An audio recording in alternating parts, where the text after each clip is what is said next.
नमस्कार दोस्तों, डेट है आज की 8 दिसंबर 2020। स्वागत है आपका करंट अफेयर न्यूज डिस्कशन में। इस डिस्कशन की जो पीडीएफ है इसका लिंक डिस्क्रिप्शन बॉक्स में आपको नीचे मिल जाएगा। तो चलो अब आज के करंट अफेयर स्टार्ट करते हैं। पहला क्वेश्चन, देवमाली पहाड़ियां किस राज्य में स्थित है? देखो, अभी न्यूज़पेपर में एक आर्टिकल आया था। वो आर्टिकल तो इम्पोर्टेंट नहीं है, लेकिन ये जो देवमाली पहाड़ियां हैं ना, ये इंपॉर्टेंट हैं, एग्जाम में पूछी जा सकती हैं। तो ये उड़ीसा में स्थित है, ये आप याद रखेगा। देखो, इस तरीके की जो हिल न्यूज़ में होती हैं उनके एग्जाम में पूछे जाने की संभावना बहुत ज़्यादा होती है। तो इस क्वेश्चन का डी आंसर सही है। अब बात हुई है उड़ीसा की, तो उड़ीसा की कैपिटल क्या है? उड़ीसा की कैपिटल है भुवनेश्वर।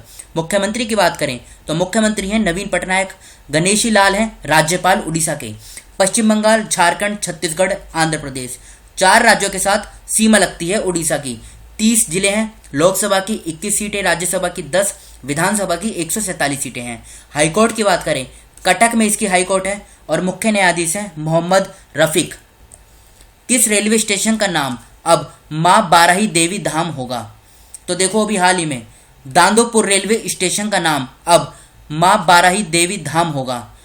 ये रेलवे स्टेशन कहाँ पर पड़ता है? देखो, उत्तर प्रदेश में प्रतापगढ़ और बादशाहपुर के बीच में लखनऊ वाराणसी रेल सेक्शन पे ये पड़ता है, दांदोपुर रेलवे स्टेशन।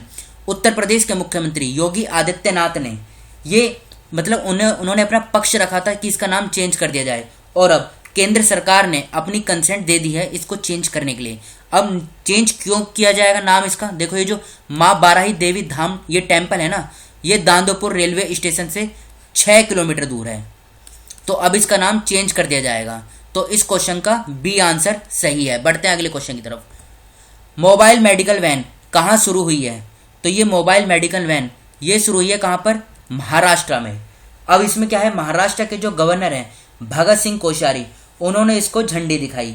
देखो, ये मुंबई के लोगों के लिए डेडिकेटेड है। मुंबई में जो 20 स्लम एरिया है ना, वहाँ पर ये फ्री हेल्थ चेकअप या फिर मेडिसिन या फिर एसेंशियल सर्विसेज, ये सब सुविधाएं ये प्रदान करेगी मोबाइल मेडिकल वैन। तो बी इस क्वेश्चन का सही आंसर है। अब बात हुई है महाराष्ट्र की, तो महाराष्ट्र की कैपिटल क्या है? कैपिटल की बात करें, मुंबई इसकी कैपिटल है। उद्धव ठाकरे मुख्यमंत्री हैं, भगत सिंह कोश्यारी ये गवर्नर हैं। गुजरात, मध्य प्रदेश, छत्तीसगढ़, तेलंगाना, कर्नाटक, गोवा, 6 राज्यों के साथ महाराष्ट्र की सीमा लगती है। 36 जिले हैं, लोकसभा की 48 सीटें, राज्यसभा की 19, विधानसभा की 288, विधान परिषद की 78 सीटें। हाईकोर्ट की बात करें, बॉम्बे में हाईकोर्ट है, दीपांकर दत्ता मुख्य न्यायाधीश हैं। महाराष्ट्र, गोवा, डीएनएच डीडी ये क्या है? Dadar and Nagar Haveli, Daman and Diu. Maharashtra, Goa और डीएनएच डीडी इन तीनों की जुरिस्डिक्शन ये बॉम्बे हाईकोर्ट के अंतर्गत आती है, जहां के मुख्य न्यायाधीश हैं दीपांकर दत्ता। राजस्थान के मुख्यमंत्री अशोक गहलोत ने मंडी व्यापारियों और भूमि आवंटियों के लिए कितनी माफी योजनाओं को मंजूरी दी है? तो राजस्थान के मुख्यमंत्री अशोक गहलोत ने मंडी व्यापारियों और भूमि आवंटियों के लिए 2 माफी योजनाओं को मंजूरी दी है। देखो, जो स्टेट स्पेसिफिक इस तरीके की स्कीम होती है ना, वो एग्जाम में कम पूछी जाती हैं, लेकिन फिर भी इसको डिस्कस इसलिए किया क्योंकि एग्जाम में पूछा जा सकता है, कुछ छूटे ना। तो देखो, 2 योजनाओं को लॉन्च किया गया है। अब इनके अंदर क्या होगा ये इंपॉर्टेंट नहीं है, अब इंपॉर्टेंट है राजस्थान। तो राजस्थान की कैपिटल क्या है? कैपिटल है जयपुर। अच्छा, जयपुर का निक नेम क्या है? तो इसका निक नेम है पिंक सिटी। मुख्यमंत्री की बात करें, अशोक गहलोत। गवर्नर कलराज मिश्रा। पंजाब, हरियाणा, उत्तर प्रदेश, मध्य प्रदेश, गुजरात, 5 राज्यों के साथ सीमा लगती है। 33 जिले हैं, लोकसभा की 25 सीटें, राज्यसभा की 10, विधानसभा की 200 सीटें। हाईकोर्ट की बात करें, जोधपुर में इसकी हाईकोर्ट है और मुख्य न्यायाधीश कौन है? इंद्रजीत महंती। किस राज्य के पहले सौर ऊर्जा संयंत्र को तलुंगवेल में चालू किया गया है? तो इसको किया गया है कहाँ पर? मिजोरम में। देखो, मिजोरम के जो राज्य ऊर्जा मंत्री है ना, ये नाम क्या है इनका? आर लाल जिरलिनिया। देखो, नाम थोड़ा डिफिकल्ट है, बस आप जान लीजिए कि राज्य ऊर्जा मंत्री आर लाल जिरलिनिया, इन्होंने 4 दिसंबर को इसका उद्घाटन किया। और ये जो पावर प्लांट होगा ना, ये 2 मेगावाट का solar photovoltaic solar power plant है। अब इसका उद्घाटन कहाँ पर हुआ? ये हुआ मिजोरम में। तो मिजोरम के बारे में बेसिक इंफॉर्मेशन देख लेते हैं। कैपिटल की बात करें, एजवॉल इसकी कैपिटल है। जोरनथंगा मुख्यमंत्री हैं पीएस श्रीधर पिल्लाई, ये राज्यपाल हैं। आसाम, त्रिपुरा, मणिपुर 3 राज्यों के साथ सीमा लगती है। 11 जिले हैं, लोकसभा की 1 सीट, राज्यसभा की 1, विधानसभा की 40 सीट। हाईकोर्ट की बात करें, गुवाहाटी में इसकी हाईकोर्ट है। और एन कोटेश्वर सिंह, देखो ये शॉर्ट नाम है, एन कोटेश्वर सिंह, इसी तरीके से एग्जाम में पूछा जाता है। ये मुख्य न्यायाधीश हैं गुवाहाटी हाईकोर्ट के। किसने आगरा मेट्रो रेल परियोजना, शॉर्ट नेम क्या है, AMRP के पहले चरण के निर्माण का उद्घाटन किया है? तो अभी प्रधानमंत्री नरेंद्र मोदी जी ने वर्चुअली आगरा मेट्रो रेल परियोजना AMRP के पहले चरण के निर्माण का उद्घाटन किया है। अब देखो ये कब किया, ये किया 7 दिसंबर को, ये आप याद रखेगा। और इसमें जो टोटल लागत आएगी ना, ये आएगी 8379.62 करोड़ की इसमें लागत आएगी। ये इन्वायरमेंट फ्रेंडली प्रोजेक्ट है, मतलब कंफर्टेबल है लोगों के लिए। तो ये कहाँ पर है, उत्तर प्रदेश में। अब बात उत्तर प्रदेश की हुई है तो कैपिटल क्या है, कैपिटल है लखनऊ। मुख्यमंत्री कौन है, योगी आदित्यनाथ। गवर्नर आनंदीबेन पटेल। बाउंड्री की बात करें, 8 राज्य और 1 केंद्र शासित प्रदेश के साथ इसकी सीमा लगती है। यूटी तो है दिल्ली। और राज्य की बात करें, उत्तराखंड, हरियाणा, राजस्थान, मध्य प्रदेश, बिहार, झारखंड, छत्तीसगढ़, हिमाचल प्रदेश, इनके साथ सीमा लगती है। 75 जिले हैं, लोकसभा की 80 सीटें, राज्यसभा की 31, विधानसभा की 403, विधान परिषद की 100 सीटें हैं। ये सभी सीटें दूसरे राज्य के कंपेरिजन में उत्तर प्रदेश में सबसे ज्यादा हैं। हाईकोर्ट की बात करें, इलाहाबाद में इसकी हाईकोर्ट है और मुख्य न्यायाधीश हैं यहाँ के गोविंद माथुर, इलाहाबाद हाईकोर्ट के। किसने ग्रीन चारकोल हैकथॉन लॉन्च किया है, जो खेत के अवशेषों को हरे रंग के चारकोल में बदलने के लिए नए तरीकों पर ध्यान केंद्रित करेगा? तो इसको अभी हाल ही में किसने लॉन्च किया है, जो केंद्रीय ऊर्जा मंत्री हैं, नाम क्या है, RK सिंह, इन्होंने इसको लॉन्च किया है। अब देखो इसमें होगा क्या, जो फार्म रेजिड्यू है ना, उनको ग्रीन चारकोल में कन्वर्ट किया जाएगा। तो किस तरीके से किया जाएगा, उसी सब पे ये इनोवेट करेंगे, मतलब इनोवेशन करेंगे, फोकस करना है इनका। और NTPC विद्युत व्यापार निगम, इसने एनर्जी एफिशिएंसी सर्विसेज लिमिटेड के साथ मिलकर ऑर्गेनाइज किया है। ये क्या नाम है, ग्रीन चारकोल हैकाथॉन को। अब इसका सिर्फ एक मकसद है, मकसद क्या है, देखो खेतों में आग लगा दी जाती है, उसके बाद जो धुआं निकलता है वो पूरे इन्वायरमेंट को बेकार करता है, मतलब हवा वहाँ पे क्लीन नहीं होती है। तो सबसे पहले तो जो आग लगाई जाती है ना, देखो सबसे पहले आप ये जान लीजिए, जब खेती होती है तो इस तरीके की खेती होती है ना, तो ये ऊपर का तो सारा काट दिया जाता है। अब ये जो नीचे वाला हिस्सा बचता है ना, इसमें टाइम लगता है, तो इसलिए जो किसान होते हैं इसमें आग लगा देते हैं, जिसके कारण धुआं उठता है और फिर वहाँ का जो इन्वायरमेंट होता है वो प्रभावित होता है। तो अब उसी को रोकने के लिए इन्होंने ये ग्रीन चारकोल में फार्म रेजिड्यू को कन्वर्ट कैसे किया जाए, उन्हीं सब पे ये फोकस करेंगे। RK सिंह ने इनको लॉन्च किया है, ग्रीन चारकोल हैकाथॉन को। तो ए इस क्वेश्चन का सही आंसर है। बिजली उपभोक्ताओं के लिए एक मुश्त निपटान योजना कहाँ शुरू हुई है, तो देखो नाम से ही जाहिर होता है, वन टाइम सेटलमेंट स्कीम। इसको अभी गोवा में लॉन्च किया गया है। गोवा के मुख्यमंत्री कौन है, प्रमोद सावंत, उन्होंने इसको लॉन्च किया है। इसी तरीके की एक और स्कीम जो वाटर बिल से संबंधित होगी, पब्लिक वर्क डिपार्टमेंट के द्वारा इसे लॉन्च किया जाएगा। और देखो ये जो वन टाइम सेटलमेंट स्कीम है ना, इसका मकसद ये है कि जो बकाया बिल है ना, उसको या तो पूरी तरीके से या पार्शियली उसको ड्रॉप कर दिया जाए। तो देखो बात हुई है इसमें गोवा की, तो गोवा के बारे में बेसिक इन्फॉर्मेशन देख लेते हैं। कैपिटल क्या है गोवा की, कैपिटल है पणजी। मुख्यमंत्री प्रमोद सावंत। गवर्नर कौन है, गवर्नर है भगत सिंह कोश्यारी। महाराष्ट्र और कर्नाटका 2 राज्यों के साथ सीमा लगती है। 2 जिले हैं, लोकसभा की 2 सीटें, राज्यसभा की 1, विधानसभा की 40 सीटें। हाईकोर्ट की बात करें तो दीपांकर दत्ता मुख्य न्यायाधीश हैं यहाँ के। बढ़ते हैं अगले क्वेश्चन की तरफ। विश्व मलेरिया रिपोर्ट 2020 के अनुसार किस देश ने 2000 से लेकर 2019 के बीच दक्षिण पूर्व एशिया यानी साउथ ईस्ट एशिया में मलेरिया के मामलों में सबसे बड़ी कमी दर्ज की है? तो ये की गई है अपने देश भारत में। सी इस क्वेश्चन का सही आंसर है। 2000 में 20 मिलियन केसेस थे और अब 2019 में 5.6 मिलियन केसेस हैं। तो देखिए ना कितना फर्क हुआ है। तो इस क्वेश्चन का सी आंसर सही है। बढ़ते हैं अगले क्वेश्चन की तरफ।